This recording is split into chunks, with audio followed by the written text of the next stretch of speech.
प्रिय विद्यार्थियों, हिंदी साहित्य व्याख्यान माला में आप सभी का पुनः स्वागत है।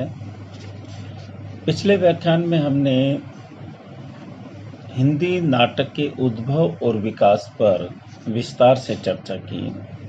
आज हमारे व्याख्यान का मुख्य विषय है नाटक के प्रमुख तत्व। आज हम यहाँ हिंदी नाटक के विभिन्न तत्वों पर विस्तार से चर्चा करेंगे। हिंदी के विद्वानों ने हिंदी नाटक के तत्वों पर बहुत से विचार व्यक्त किए हैं।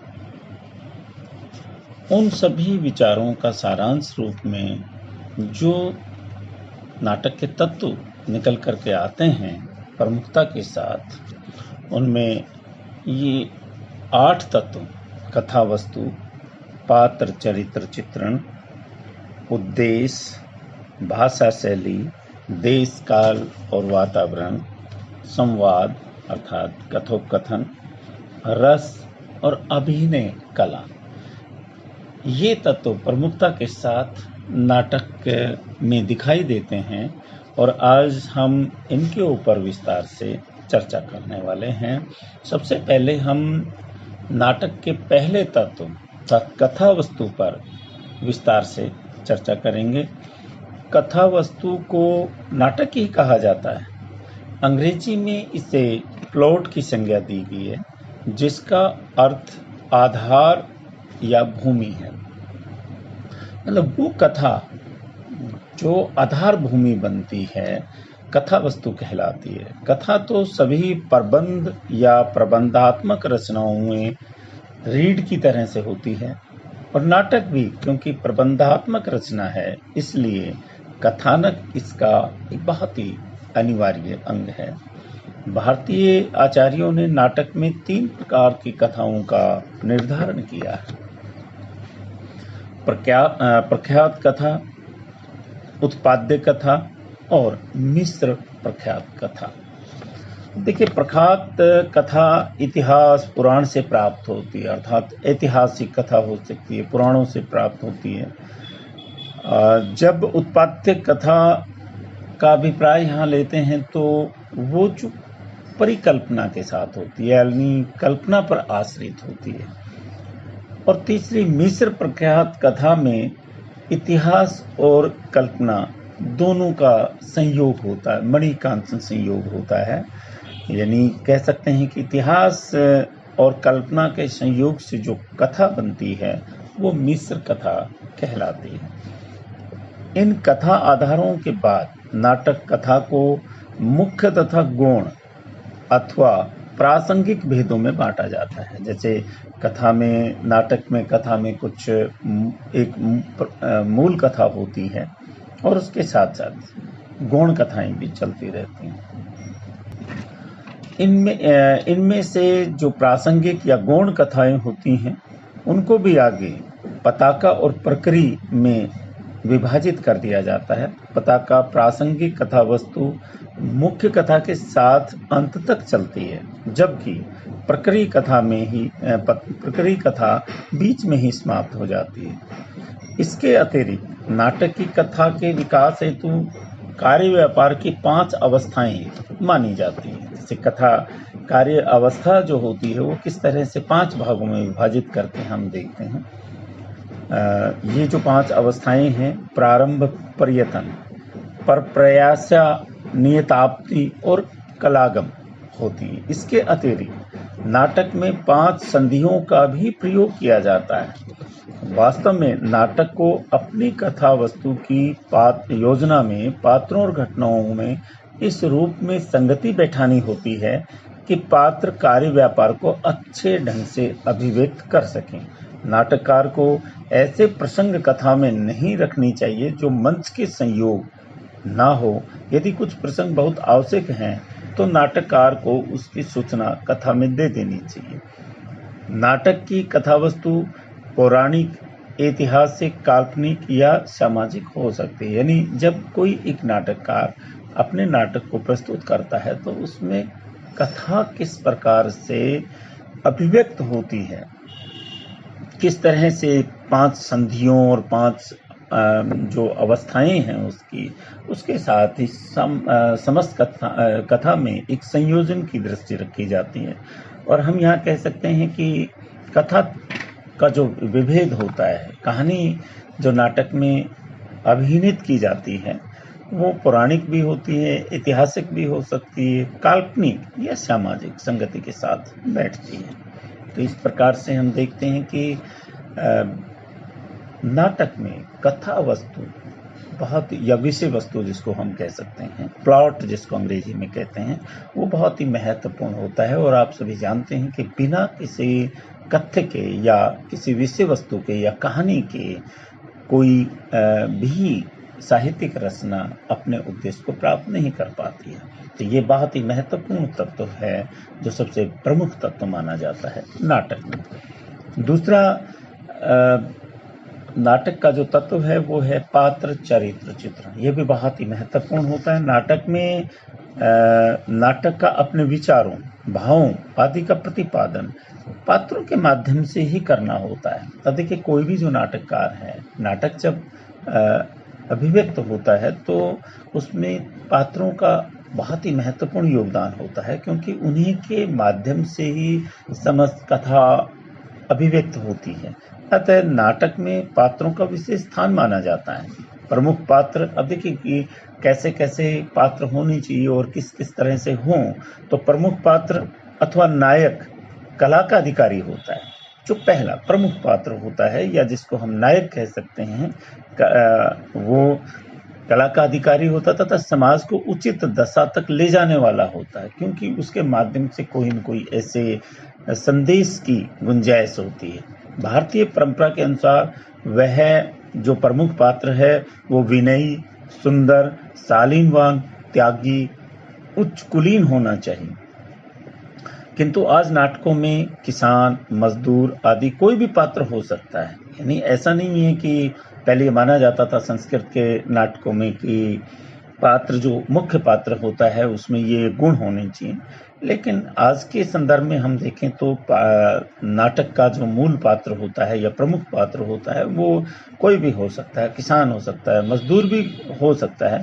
पात्रों के संबंध में नाटककार को केवल उन्हीं पात्रों की सृष्टि करनी चाहिए जो घटनाओं को गतिशील बनाने में तथा नाटक के चरित्र पर प्रकाश डालने में सहायक है। एक बहुत ही एक आवश्यक तत्व माना जाता है ये पात्र चरित्र चित्रण। और पात्र चाहे कोई भी हो, किसी भी तरह का हो। आधुनिक नाटकों में भी हम जब देखते हैं तो कई बार ऐसा भी होता है कि पात्र आता है और मुंह का भी नहीं करके चला जाता है। लेकिन कहने का अभिप्राय यहाँ ये है कि कोई भी हो, लेकिन वो कथा को गतिशील बनाने में बहुत ही सहायक होना चाहिए। यानी दर्शक जब उसके चरित्र चित्रों को देखें तो लगे कि कथा जो है वो बहुत ही तेज गति से और अपने लक्ष्य की ओर गतिशील हो रही है। पात्रों का सजीव और प्रभावशाली चरित्र ही नाटक की जान होता है। कथावस्तु के अनुरूप नायक धीरोदात्त, धीर ललित, धीर शांत या धीरोदत्त हो सकता है। ये जो कथा के ऊपर निर्भर करता है कि पात्र कैसा होना चाहिए। तो कथा जैसी होगी उसी के अनुकूल उसका नायक होगा। अब देखिए कि पात्र चरित्र चित्र में एक प्रमुख होता है जो नायक होता है, प्रमुख पात्र होता है, और उसके साथ साथ उसके सहायक पात्र भी होते हैं, गौण पात्र भी होते हैं जो उसके चरित्र चित्रण में अपना सहयोग करते हैं। तो इस तरह से पात्र चरित्र चित्रण भी नाटक का एक बहुत महत्वपूर्ण पार्ट होता है, क्योंकि उनके बिना तो किसी तरह का नाटक रंगमंची दृष्टि से या अभिनय की दृष्टि से खेला ही नहीं जा सकता है। तीसरे उद्देश्य की तरफ हम आते हैं तो नाटक का जो तीसरा तत्व होता है वो होता है उद्देश्य। अब देखिए, कोई भी रचना, हम ये मान सकते हैं कि साहित्यिक कोई ऐसी विधा नहीं है जिसका कोई न कोई उद्देश्य नहीं हो। अर्थात जो रचनाकार है अपनी रचना के माध्यम से कोई न कोई संदेश देना चाहता है, कोई न कोई उद्देश्य उसका उस रचना में छिपा होता है। सामाजिक के हृदय में रक्त का संचार करना ही सामाजिक से अभिप्राय या दर्शक है या जो जनता, यानी रचना और रचनाकार के साथ रचनाकार रचना के माध्यम से जनता में कुछ संदेश देता है। तो हृदय में रक्त का संचार करना ही, जैसे यह कहा जाता है पौराणिक दृष्टि से या प्राचीन जो नाटकों की स्थितियां हैं उसके माध्यम से कि सामाजिक के हृदय में रक्त का संचार करना ही नाटक का उद्देश्य होता है। नाटक के अन्य तत्व इस उद्देश्य के साधन मात्र होते हैं। भारतीय दृष्टिकोण सदा आशावादी रहा है, ये हम सब जानते हैं। इसलिए संस्कृत के प्राय सभी नाटक सुखांत रहे हैं। पश्चिम नाटककारों ने या साहित्यकारों ने साहित्य को जीवन की व्याख्या मानते हुए उसके प्रति यथार्थ दृष्टिकोण अपनाया है। उसके प्रभाव से हमारे यहाँ भी कई नाटक दुखांत में लिखे गए हैं। दुखांत का अभिप्राय ट्रेजिक होते हैं। देखिए, नाटक या कोई भी, जैसे हम फिल्म उद्योग में भी देखते हैं कि जब रंगमंची दृष्टि होती है तो नाटक कई सुखांत नाटकों का जो अंत होता है सुखांत भी होता है और दुखांत भी। इसको हम जैसे दुखांत नाटकों में कहा जाता है कि ट्रेजिक होती है, एक त्रासदी होती है। जैसे हम कई बार फिल्मों की बात जब करें तो दिलीप कुमार को ट्रेजेडी किंग माना जाता है, क्योंकि उनकी फिल्मों का जो अंत होता था तो वो बहुत ही त्रासद होता था, दुखांत होता था। तो इस प्रकार से हम ये मान सकते हैं कि नाटकों का जो अंत है वो सुखांत भी होता है, दुखांत भी होता है। और ख़ास तौर से हम जब देखते हैं कि भारतीय जो नाटक रहे हैं, ख़ास तौर से संस्कृत के, वो सुखांत रहे हैं और पश्चिम में इस तरह के नाटक, ट्रेजिक नाटक लिखे गए। किंतु सत्य है कि उदास पात्रों के दुखांत अंत से मन खिन्न हो जाता है, अतः दुखांत नाटकों का प्रचार कम होना चाहिए माना जाता है। लेकिन यहाँ आधुनिक जो शिल्प की दृष्टि से हम देखते हैं तो यथार्थ को अभिव्यक्त करना, यथार्थ जो जीवन का जब व्यक्त होता है तो कहीं न कहीं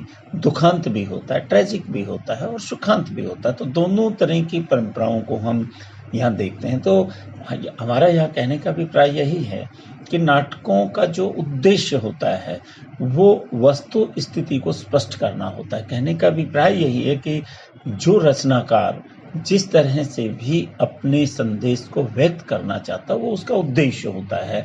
और ये कथा के माध्यम से स्पष्ट होता है कि जैसे जैसे कथा आगे बढ़ती है रचनाकार का या नाटककार का उद्देश्य स्पष्ट होता चला जाता है। और हम स्पष्ट रूप में मानते हैं कि कहीं तो वह दुखांत होता है, कहीं सुखांत होता है।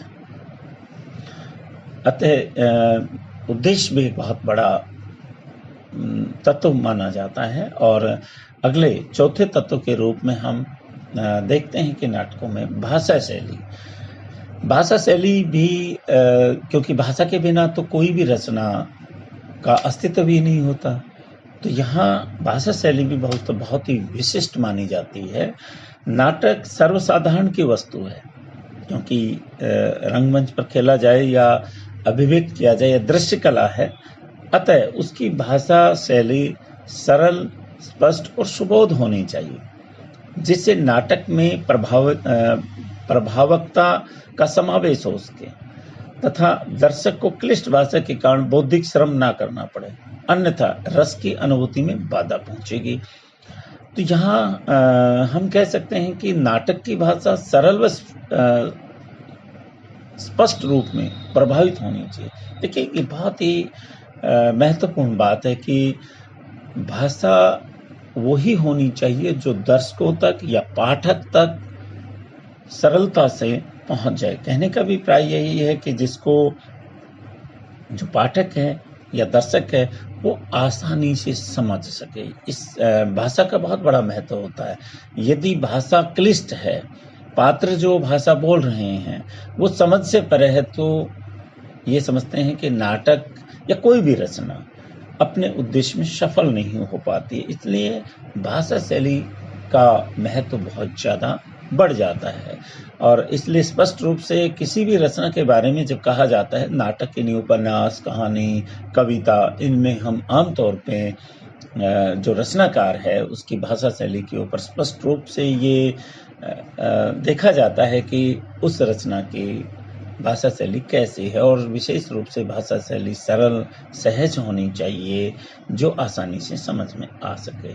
इसलिए नाटक में भी भाषा शैली तत्वों का अपना एक अलग ही महत्व। हम ये देखिए, उदाहरण के रूप में देखें कि जब कोई नाटक, लोक नाटक रचा जाता है, आमतौर पे जैसे नुक्कड़ नाटक हैं या जो नौटंकी टाइप हैं, तो किसी तरह से जब पात्र आता है और वो अंग्रेजी बोलता है या कोई ऐसी भाषा बोलता है जो दर्शकों की समझ में नहीं आती, तो वो उसकी सफलता नहीं मानी जाती है। अगले 5वें तत्व के रूप में हम देखते हैं कि देश काल और वातावरण। नाटक का ये भी बहुत ही महत्वपूर्ण तत्व है। देश काल वातावरण के चित्रण में नाटककार को युग अनुरूप के प्रति विशेष तर्क रहना आवश्यक होता है। देखिए, कौन से देश की बात हो रही है और कौन से वातावरण की, काल की बात हो रही है, समय के ऊपर होता है। तो इसलिए नाटककार ये बहुत ही, जब कोई किसी भी नाटक की रचना करता है, जैसे कई बार नाटक ऐतिहासिक होता है, पौराणिक होता है या मध्यकाल का होता है, इस तरह से उस काल का पूरा वातावरण नाटककार को प्रस्तुत करना होता है, इसलिए बहुत ही आवश्यक होता है उसका वो ध्यान रखे। पश्चिमी नाटक में देशकाल के अंतर्गत संकलन त्रय, समय, स्थान और कार्य की कुशलता का वर्णन कीजिए। बहुत ही संकलन त्रय की नाटकों के अंदर बात आती है, ये तीनों चीजें, जैसे समय, स्थान और कार्य कुशलता, ये बहुत महत्वपूर्ण माना जाता है। वस्तुतः ये तीनों तत्व ये पश्चिमी नाटकों के दिए हुए हैं, स्थान, समय, स्थान और कार्य की कुशलता। तो वस्तुतः तीनों तत्व यूनानी रंगमंच के अनुकूल थे, जहां रात भर चलने वाले लंबे नाटक होते थे और दृश्य परिवर्तन की योजना नहीं होती थी। परंतु आज रंगमंच के विकास के कारण संकलन का महत्व थोड़ा अब समाप्त हो गया है। भारतीय नाट्य शास्त्र में इसका उल्लेख ना होते भी नाटक में, ये देखिए जो बात महत्वपूर्ण है, स्वाभाविकता, औचित्य तथा सजीवता की प्रतिष्ठा के लिए देश काल वातावरण का उचित ध्यान रखा जाता था। अब देखिए कि अगर देश काल का वातावरण का ध्यान नहीं रखेंगे तो ना तो उसमें स्वाभाविकता आएगी, ना उसका कोई औचित्य होगा और ना ही सजीवता की प्रतिष्ठा हो पाएगी, वो दिखाई देगी। इसके अंतर्गत पात्रों की वेशभूषा, तत्कालीन धार्मिक, राजनीतिक, सामाजिक प्रस्तुतियों में युग का विशेष स्थान है। अतः नाटक के तत्वों में देश काल और वातावरण का अत्यंत महत्व है।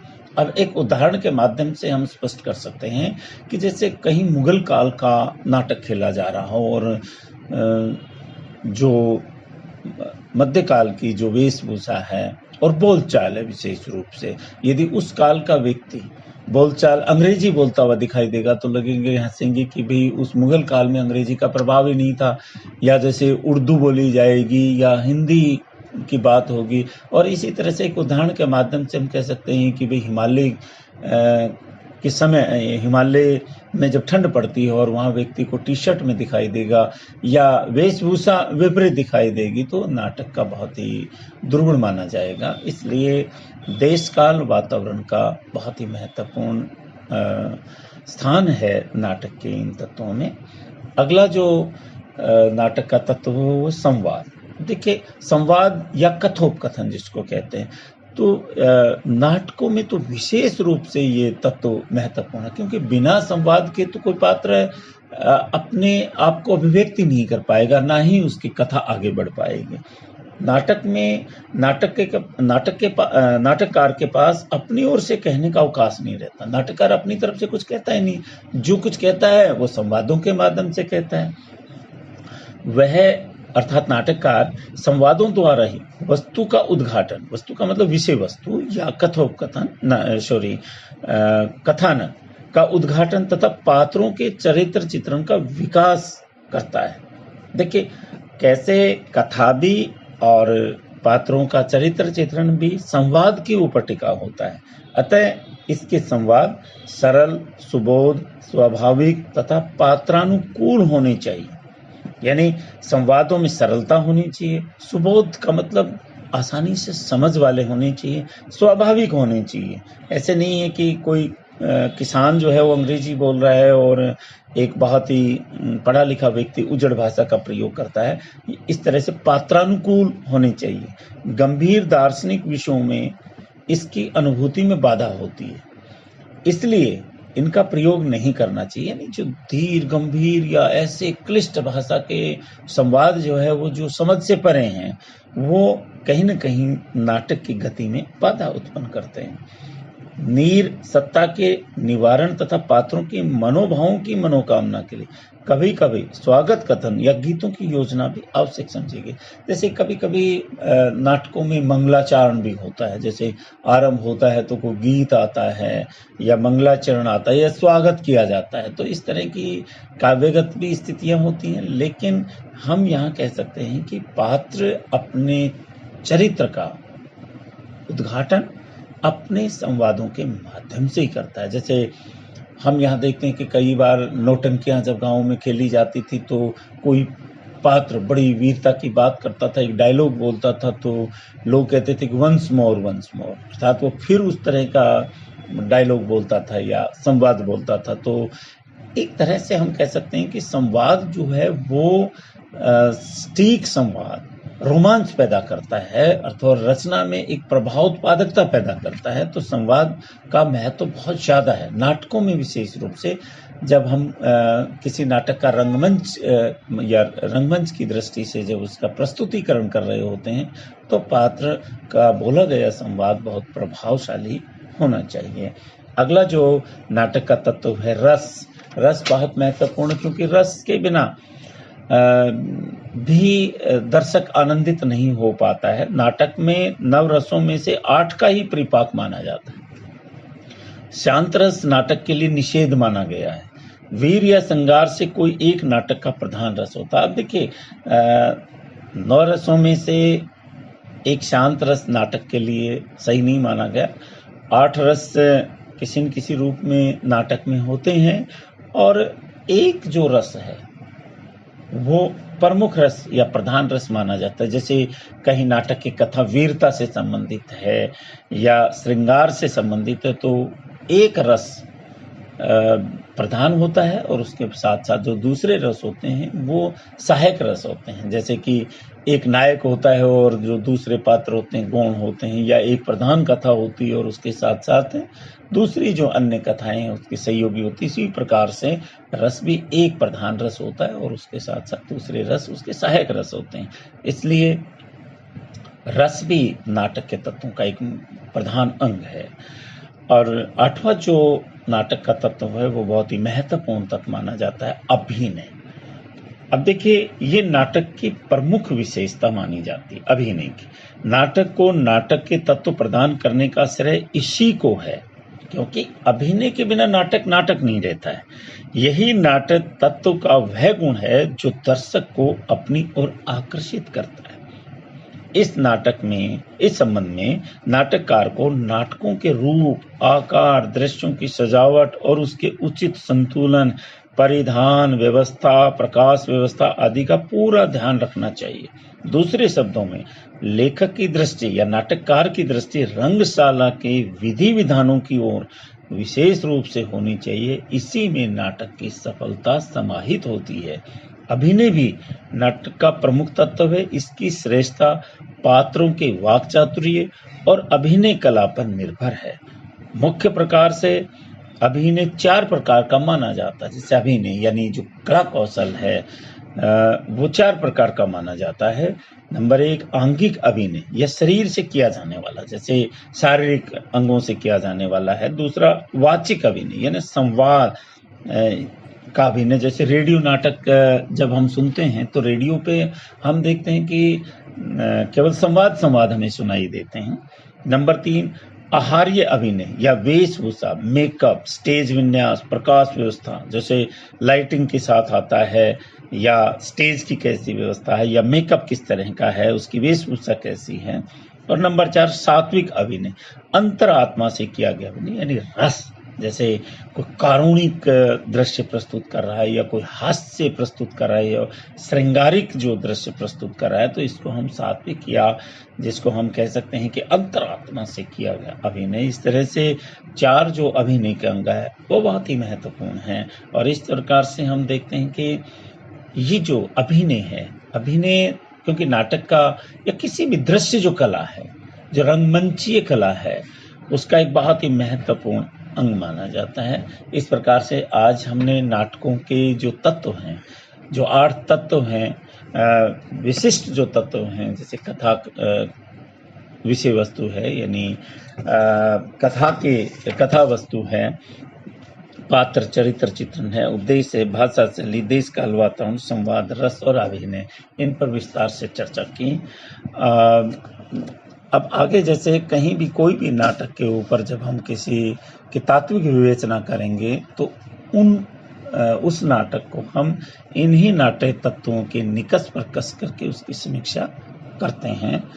आज इतना ही, आगे हम नाटक के विषय में फिर और चर्चा करेंगे।